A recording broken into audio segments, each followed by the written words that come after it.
Welcome to the Killik podcast. This is the 25th of February.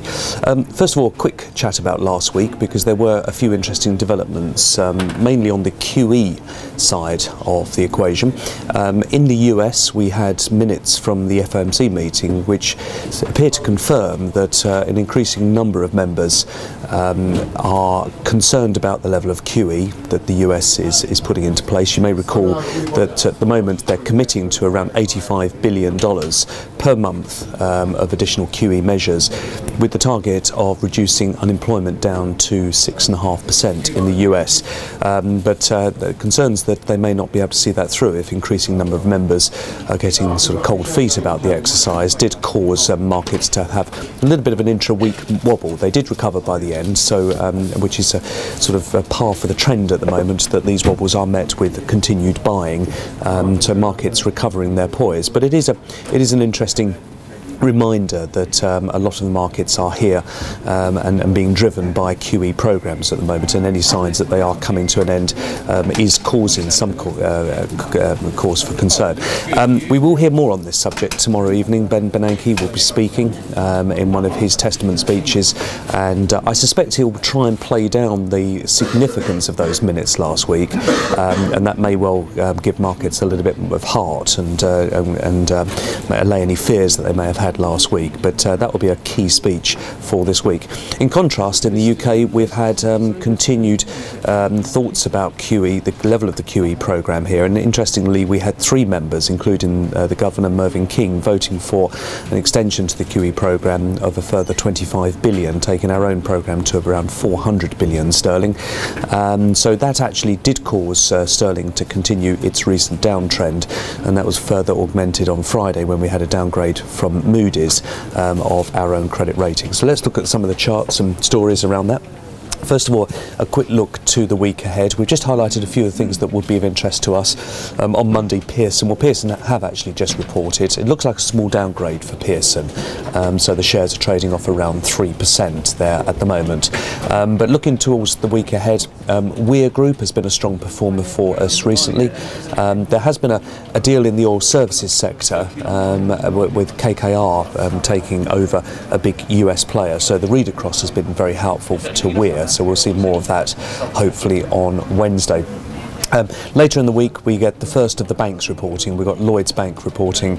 A lot of what they will say has already been pre-reported. They tend to get the bad news out first. Bad news tends to relate to PPI compensation claims, and so they've all the banks have been upgrading the amount of money they're putting aside for this side.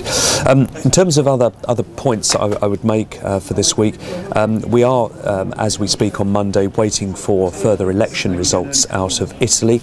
It's increasingly looking like a tight result. The thinking is that anything apart from Mr. Berlusconi will be good for markets.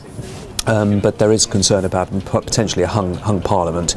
At the moment, the Italian 10-year bond yields are trading quite steadily, so no real concerns going into this, but that result has got the potential to be a binary event should it go in a sort of a surprise event. We should see first of those results coming through later on this afternoon on Monday.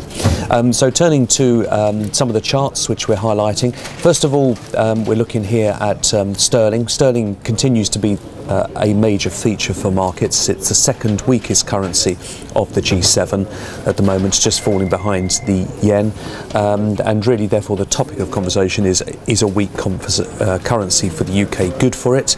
I tend to sit firmly on the sidelines that it's not, that we don't have the type of economy that will benefit significantly from a weaker currency, and in fact what we do get tends to be higher import prices, higher inflation, and of course that puts just further squeeze on the Bank of England policies. So here is the chart of that movement since the start of the year. The downgrade, as I mentioned, hasn't had a material impact on the trend anyway.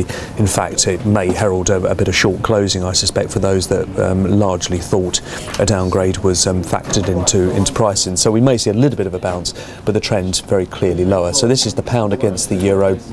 This is the pound against the dollar, and that move there, touching 150.70, but trading around 151.5 at the moment, is really sitting very much on a 2-year low for the sterling as we speak. In terms of some equities, I want to highlight BP. The trial starts for BP today. The Wall Street Journal is reporting that the authorities have made a last-minute offer of around $16 billion, which is getting close to being acceptable, we suspect, for BP to possibly avoid a trial at this stage. So the shares have rallied a couple of percent this morning, and again, the whole trial thing is weighing on the stock.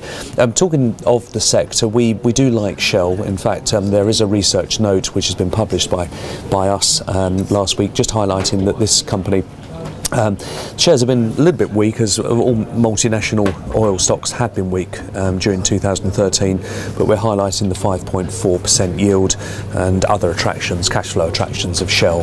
And again, speak to your broker if you would like to have a copy of that particular note. In terms of further charts, we have seen a little bit of movement in the course of the last week on metals and some of the specialty metals. Last week we saw movements in silver and platinum, which had sort of people talking about what was causing these particular rumours. At the time, a big commodity trading fund in the US was cited as one of the reasons that there were some wholesale liquidations in those markets. But a little bit of movement being seen in some of the specialist charts that we're seeing here, in terms of silver and in terms of platinum. So finally, just turning back to the FTSE 100, I mentioned last week that we had a small intra-week wobble. This was on the back of the QE programme, but it's amazing how resilient this market is proving to be at the moment, and we rallied back quite strongly towards the close of the week. So again, really just nudging towards those all-time highs. In terms of some of the stocks that I think may be of interest this week, we have got technology conference taking place in Barcelona, and this will be looking at the mobile phone sector, and again companies like ARM, which has been obviously very strong, and Imagination as well will be participating in that particular conference. Can often be the time when they announce new launches, and there has been a rumour that Imagination may say something around the new Samsung product that they could be involved in, and so we'll watch out for any trade news coming out of that particular show. And finally, I just want to finish on this chart, which is the Italian 10-year bond index. There are some auctions taking place of 5-year and 10-year paper in Italy later this week. This election result, as I mentioned earlier, is going to prove to be, I suspect, a fairly telling event for Europe and for Italy in particular. So that yield is a chart that I think should be sort of fairly close at hand during the course of this week.